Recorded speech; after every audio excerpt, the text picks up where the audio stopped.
In Buddhism, we are reminded that what we perceive in others is rarely the whole truth.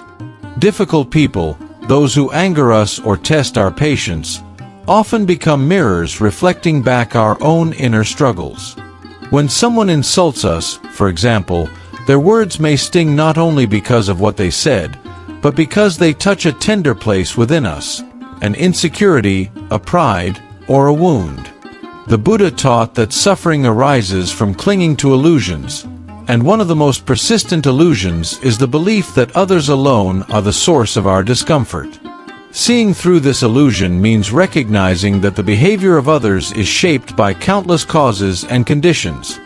Their upbringing, fears, habits, and struggles we may never know. In the same way, our reactions are not inevitable but conditioned responses we can observe and transform. When we view others not as enemies but as fellow travelers caught in samsara, the endless cycle of suffering, our perspective softens. The person who frustrates us becomes less of an obstacle and more of a teacher, revealing where our attachments lie and where we can grow. This shift in perception is not about excusing harmful behavior, but about loosening our grip on blame. When we remember that all beings act from their own conditioning, the sharp edges of our resentment begin to dissolve. In this way, difficult people help us uncover the illusions we cling to, giving us the chance to see more clearly and ultimately to suffer less. Patience, in Buddhism, is not passive endurance but an active strength. It is the quiet courage to remain steady when the storm of another person's anger, criticism, or stubbornness blows in our direction. Without patience, we are tossed about by every harsh word, reacting with irritation or defensiveness. With patience, however, we stand like a mountain, unmoved, yet not hardened. The Buddha compared anger to holding a hot coal with the intention of throwing it at someone else. In the end, it is we who are burned. Patience is the antidote to that fire. It allows us to pause before reacting, to breathe deeply and let the flame of emotion subside. This pause is not weakness but wisdom. It keeps us from saying words we cannot take back or making choices we later regret. When faced with a difficult person, practicing patience can mean simply observing the feelings that rise in us without immediately acting on them. We can silently repeat to ourselves, "This too is impermanent." By remembering that emotions, like waves, rise and fall, we free ourselves from being swept away. Patience also creates space for compassion to enter. When we are no longer consumed by the urge to react, we can begin to see the suffering behind another's harshness. Their anger or cruelty may be a mask for fear, pain, or confusion. In choosing patience, we choose not to add more fuel to the fire of suffering, but to let it cool, both in ourselves and in others. Compassion is the heart of Buddhism, and it is especially vital when we face people who are unkind or hostile. At first glance, compassion may feel impossible toward those who hurt us. Yet the Buddha's teachings remind us that even the most difficult individuals act from their own suffering. Anger, jealousy, manipulation, these are not signs of strength but symptoms of inner turmoil. To see this is to shift from judgment to understanding. Instead of labeling someone as bad or toxic, compassion invites us to ask, what pain might they be carrying? Perhaps their harshness is rooted in loneliness, fear, or wounds from the past.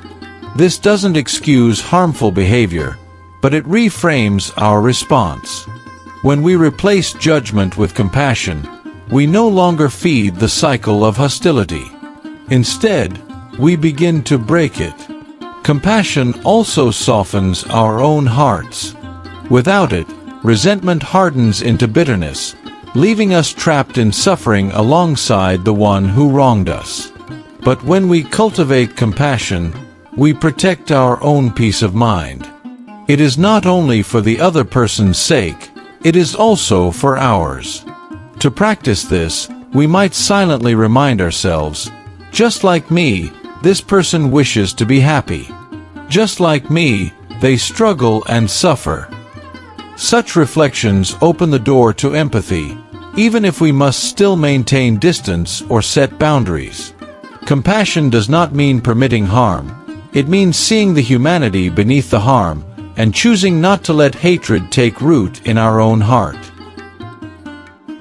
Much of the conflict we experience with difficult people arises from the grip of the ego. The ego clings to the idea of I, my pride, my opinions, my way of being. When someone challenges or disrespects us, it feels as if our very self has been attacked. In truth, what has been touched is not our essence, but our attachment to the identity we guard so tightly. The Buddha taught that this self we defend is a fragile illusion, a collection of changing thoughts, emotions, and experiences. When we let go of ego, we loosen the need to always be right, to win arguments, or to protect our pride at all costs. Imagine a person shouting insults at us. If the ego is in control, we feel wounded, enraged, compelled to retaliate. But if the ego softens, we can see the words as just sounds in the air, unpleasant, but not defining who we are. Letting go does not mean becoming passive or indifferent. It means responding from humility and clarity rather than from wounded pride. We can acknowledge the behavior, set boundaries if necessary, yet remain unshaken within. The ego demands constant defense. Humility rests in peace. In releasing the grip of ego, we gain freedom. We discover that no insult can truly diminish us, and no praise can truly elevate us. What remains is a deeper calm, one that allows us to face even the most difficult people with balance and dignity. Words have immense power. They can heal or harm, open hearts or close them. When dealing with difficult people, the Buddha emphasized the practice of right speech, words that are truthful, gentle, and beneficial. This does not mean we always have to speak. Sometimes the wisest choice is silence. Mindful communication is about knowing when to speak, what to say, and when to remain quiet. In moments of conflict, it is easy to raise our voice, defend ourselves harshly, or strike back with sarcasm. Yet such words usually intensify tension. By pausing and choosing speech carefully, we prevent unnecessary harm. A calm tone, even in the face of hostility, can disarm anger more effectively than sharp retorts. Silence, too, can be powerful, not as avoidance, but as restraint, refusing to feed the fire. The Buddha advised that speech should pass through 3 gates. Is it true? Is it kind? Is it necessary? If our words fail these tests, silence may be the better path. Difficult people often seek reactions, consciously or not. By withholding reactive speech, we stop reinforcing the cycle of negativity. Skillful speech does not mean suppressing honesty. We can still express truth and set boundaries, but with clarity and compassion rather than hostility. For example, saying, "I hear your frustration, but I cannot accept being spoken to in that way," honors both truth and kindness. When guided by mindfulness, our words become tools of peace rather than weapons of conflict. Compassion in Buddhism is not blind tolerance. While it urges us to see the suffering behind others' actions, it also teaches that genuine compassion includes protecting ourselves from harm. Boundaries are not signs of rejection. They are expressions of wisdom and self-respect. Without them, compassion can turn into enabling, allowing harmful patterns to persist unchecked. When we face difficult people, setting boundaries with kindness means being clear and firm while maintaining respect. Instead of lashing out or withdrawing in silence, we can calmly state our limits. For example, I value our relationship, but I cannot continue this conversation if it turns disrespectful. Such words hold strength without cruelty. They affirm both our dignity and the humanity of the other. Buddhist teachings remind us that true loving kindness extends in all directions, including toward ourselves. Just as we wish others to be free from suffering, we must also honor our own well-being. To neglect this is to misunderstand compassion. Boundaries are not walls that isolate. They are doors that allow healthy connection while keeping out harm. When we set limits skillfully, we also offer the other person a chance to reflect. Our calm clarity can reveal the impact of their actions more effectively than anger ever could. In this way, boundaries become not only protection for us, but potential lessons for them. They are acts of compassion that serve both sides, ensuring that kindness is balanced with wisdom. Difficult people are often seen as obstacles, but in the Buddhist view, they can become powerful allies in our practice. Without challenges, patience remains theoretical, compassion remains abstract, and equanimity remains untested. It is precisely in the heat of conflict that these qualities can ripen into real strength. In this sense, every encounter with a difficult person becomes part of the path. When someone provokes us, we can treat the situation as a mirror reflecting our inner state. Do we feel anger boiling quickly? Do we cling to the need to win or prove ourselves right? These moments reveal where attachment and ego still hold sway. By observing them, we transform irritation into mindfulness practice. Each conflict becomes a meditation in daily life.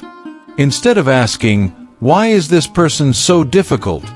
we might ask, "What can I learn from this moment?" This shift turns frustration into opportunity. It does not mean we allow mistreatment, but that we use each encounter to deepen awareness. Even the simple act of breathing mindfully in the presence of a difficult person strengthens our ability to remain centered amidst turmoil. Over time, these experiences cultivate resilience. Just as muscles grow stronger under resistance, our spiritual practice deepens when tested by life's challenges. Difficult people may not know it, but they are helping us polish the mind, sanding down pride, sharpening compassion, and grounding wisdom. In this way, what once seemed like conflict becomes a sacred opportunity for growth. In Buddhism, the practice of loving-kindness meditation, Metta, is often described as sending light into the darkness. It is a simple yet profound way to transform our relationship with difficult people. Instead of holding on to anger or resentment, we intentionally wish them well, offering thoughts such as, "May you be safe. May you be happy. May you be free from suffering." At first, this can feel unnatural. Why send kindness to someone who has hurt us? Yet Metta is not about excusing their behavior. It is about freeing our own hearts from the chains of hatred. Carrying resentment is like drinking poison and expecting the other to suffer. By wishing them well, we release that poison and open space for peace. Metta begins with ourselves, extending gradually to loved ones, acquaintances, strangers, and finally, those who challenge us the most. When we include difficult people in this circle, we break down the walls of us versus them. We see that, just like us, they seek happiness, even if their actions are misguided. The more we practice, the lighter our hearts become. Hostility loses its grip, and compassion takes root. We may never change the difficult person, but we transform our relationship to them. Instead of carrying their darkness, we shine our light. Wishing them well does not deny the pain they caused. but it ensures we no longer add to it. As the journey through these reflections draws to a close, take a moment to breathe deeply and rest in the stillness of your own being. Difficult people will always appear in our lives, sometimes as brief encounters, sometimes as enduring presences, but the Buddha's teachings remind us that they need not control our peace of mind. By seeing through illusion, we free ourselves from the traps of blame. By cultivating patience, we allow storms to pass without uprooting us. With compassion, we soften hardened hearts, most importantly, our own. Ego's grip loosens when we recognize its illusions, and in that spaciousness, humility is born. Skillful speech and silence become tools that guide us through conflict without adding fuel to the fire. Boundaries, set with kindness, protect us and honor the dignity of others. And every challenge, rather than being an obstacle, becomes a chance to deepen our practice, shaping us into beings of greater resilience and grace. Finally, in offering loving kindness, we discover freedom. Wishing well to even those who trouble us most is not an act of surrender, but of strength. It severs the chain of anger and plants seeds of peace. Perhaps those seeds will grow in the other, perhaps not, but they always blossom within us. So as you lay your head down tonight, release the weight of difficult encounters. Let compassion rest where anger once burned. May your heart be light, your breath steady, and your mind calm. May you be safe, may you be happy, may you be free from suffering. And may you wake tomorrow with renewed clarity, ready to walk the path of peace once more.